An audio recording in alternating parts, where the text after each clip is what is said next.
It looks better, doesn't it? Is it scary up there? Oh yeah. Is it? Scary for some, not for you. How was that wood up there? Was it bad?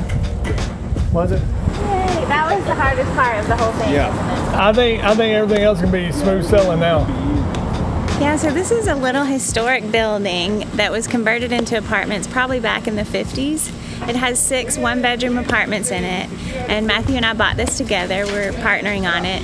And a friend of ours, actually a friend that lived next door, owned this, and she ran it as an Airbnb, but she has 4 redheaded children and was just totally overwhelmed. So we bought it from her and have been remodeling it. The bathrooms and kitchens all had to be gutted.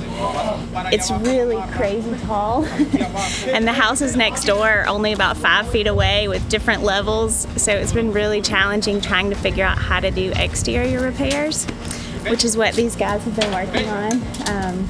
So this side up here has been one of the most challenging parts of the whole project, and they just got that finished, which is really exciting. So the inside's pretty much done. We have maybe a week left of exterior work. We have to do some waterproofing and a little bit of foundation work in the basement, and then it should be good to go. Welcome to Rushton Suites.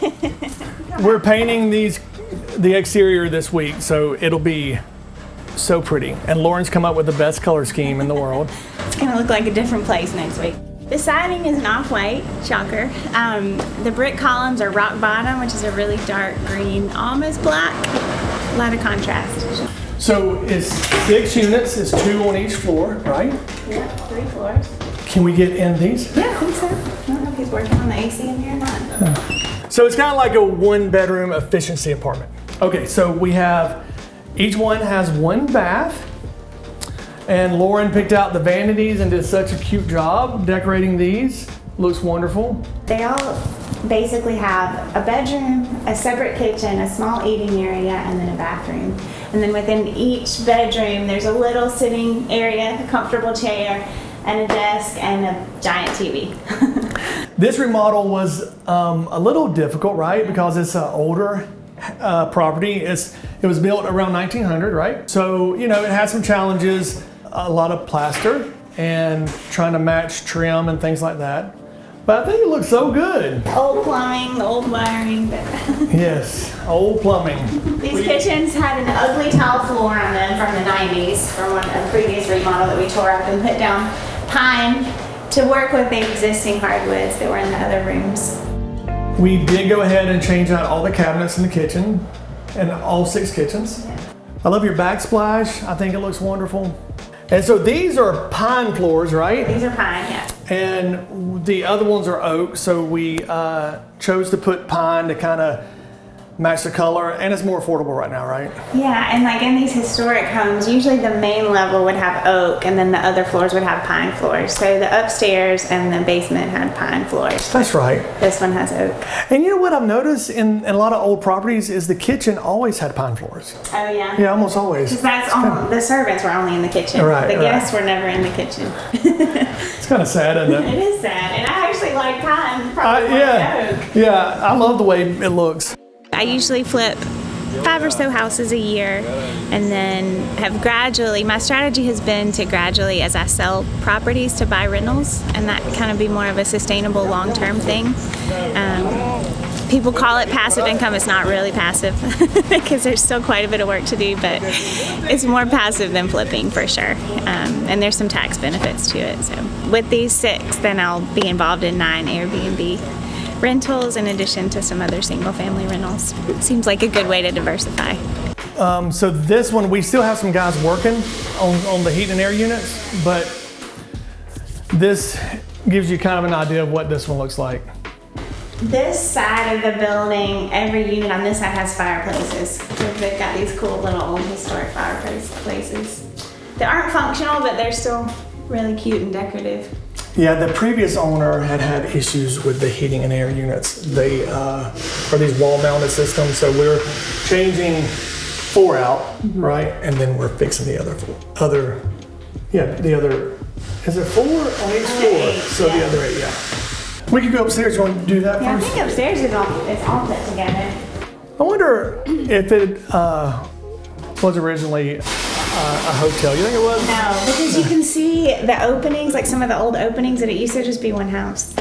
Really? Yeah. I did not realize that. Yeah, a long, long time ago. I'll go to the library and see if I can find in the archives the original. That'd be cool. Library keeps pictures. I guess a tax assessor would go by and take pictures. Is that how it happened? It was during when they were doing the civilian conservation stuff, like right after the Great Depression. Okay. They hired people, like so many people were unemployed, so they hired people to go around and take photos of all these old houses. So it's pretty cool. We probably could find a photo of this when it was like 30 years old. Yeah. These two units up here both have king beds. One thing we've heard from some Airbnb experts is that it can make a big difference to have a king bed in a unit. So this will kind of be a cool little control experiment to see if we get an increase in bookings or if people are willing to pay more for having a king bed or if it doesn't matter. We're going to keep it kind of flexible. They'll all be furnished and come with utilities included. And so we will probably have more longer term stays, like 1 to 3 month stays here. Maybe people doing travel nursing or internships. So it won't. I don't think there will be as much turnover here at some of our other Airbnbs, but it will still be a short-term rental. Here's what else I think this gives people is this area is very walkable to some great restaurants, some great parks, and people just like to walk. It's a cool place to kind of stay and live. It is. Yeah. It really is. I think people are going to eat it up.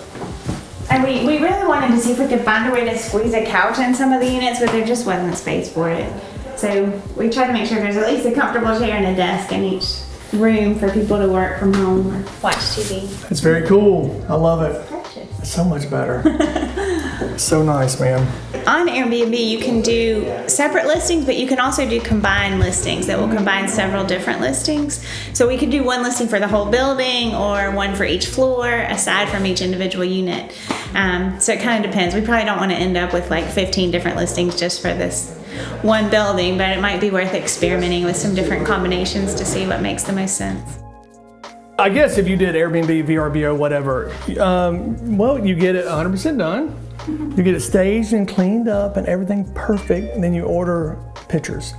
And I think that's probably the most important thing is you have a person come in who's really good and they take some really interesting shots, and then you have to write up the listing with all the details of the property, of what you're trying to rent out, make it active, and hopefully we'll start getting bookings. Now we have some already rented out. This happens to be like near the UAB hospital and school, so we have school teachers, professors and things like that. What else? Like travel nurses. Travel nurses is another thing, yes. We have a college basketball coach that's going to stay for 6 months. So, people like that. I think what this property does more so than like our other Airbnbs is I think this is an ideal place for a person who wants to rent by the month, furnished property by the month. So I think the one we booked the other day is going to stay for a few months or something. 6 months, yeah, which is cool. Yeah. So you're going to earn a little bit more per night if it's a weekly rental or a nightly rental, but it's kind of nice having some monthly renters in here who, you have people in here all the time, which is nice, and it still rents better than it would as a long-term property. We're in the Highland Park area, so there's 3 beautiful historic parks around here. Lots of pretty old trees and cool historic houses, so it's a really great location. Close to UAB, close to town, walking distance to places like Rojo. So it's an exciting project. We've been working on it. We thought it would be a 30-day project, and we're 5 months in, which is how it goes, I guess. What do you think? It's a pretty cool place, isn't it? We're very excited, man. All right, buddy, thanks, man. Hey, wear these harnesses. Don't get more than 8 feet in the air without a harness on.